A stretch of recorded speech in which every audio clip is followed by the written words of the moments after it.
Hey everyone, I'm Jack Fossett, and today we are shooting out three 10-inch Jupiter speakers. We are going to put the M10c against the 10LC against the 10LA.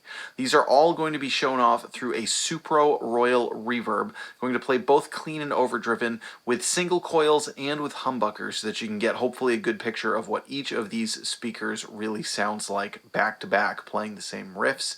So let's start off with the single coils, then we're going to talk about it a little bit. Please remember to like, share, and subscribe, and I hope you enjoy.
Hey everyone, welcome to the channel and thank you for tuning into this shootout. This is a sponsored review. I want to say thank you to Jupiter Speakers. I love working with Jupiter Speakers.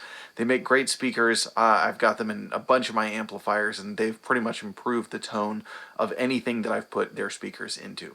So these are three 10-inch speakers that we're shooting out. Now you might be asking why these three. The reason is because these three are actually very, very similar in what they offer. They each have 1.5-inch diameter voice coils, and they're the most similar as far as the clean headroom that they offer, with the LA and LC being very similar and the M10 kind of having a little bit more, based on the literature, a little bit more compression to it. Great options, and I think any of them would be an upgrade to a lot of amps out there that come with a 10-inch speaker or dual 10-inch speakers. I think it's important to remember, first of all, in this shootout, I do want to say this off the bat, the Super Royal Reverb is a very robust sounding amplifier. It's got a lot of warmth and a lot of low end, and so keep that in mind with what you're listening to. Each of these has strengths. My favorite is probably the 10LA. That being said, Alnico speakers do cost quite a bit more than ceramic speakers, and does the quality of tone difference reflect the price difference? Probably not. And that's not putting down the 10LA, it's just, Alnico speakers cost more because of the materials used. That's really all that it is there. But that one tonally is actually my favorite. It had the nicest kind of like top end, the nicest sort of squish to it. It really just sat in a sonic place that I liked a lot. My second favorite was probably the M10c. And it just had a very, very wide and even frequency range, which in the Supro might have been a little bit much, but in other amplifiers it's going to just give a beautiful full picture of your amplifier tone without being harsh, giving a nice tight bass response, but without getting boomy, and really fantastic speaker. And then of course the 10LC, which is still a great speaker. I'm not putting it down in any way. That one I thought had kind of the most punchiness to it, at least to my ear. That one I think would be really, really good if you were looking to warm up an amp and add a little bit of bite to it and add a little bit of that kind of like really forward in your face kind of tone. If you have an amp that's kind of dark or saggy, I think that would be a great one to really push that forward. Now I'm going to link to where you can read up the specs on all of these speakers at Jupiter's webpage so that you can get the full detailed picture of what each of these speakers does and everything. Again, I think they all sound phenomenal. It's really just a question of personal taste and a question of what amplifier they're going into. So you've just heard it with single coils. Now we're going to try it out with humbuckers. Please let us know which of these speakers is your favorite in the comments. I'm Jack Fossett. Remember to like, share, and subscribe, and I hope you enjoy the rest of the video.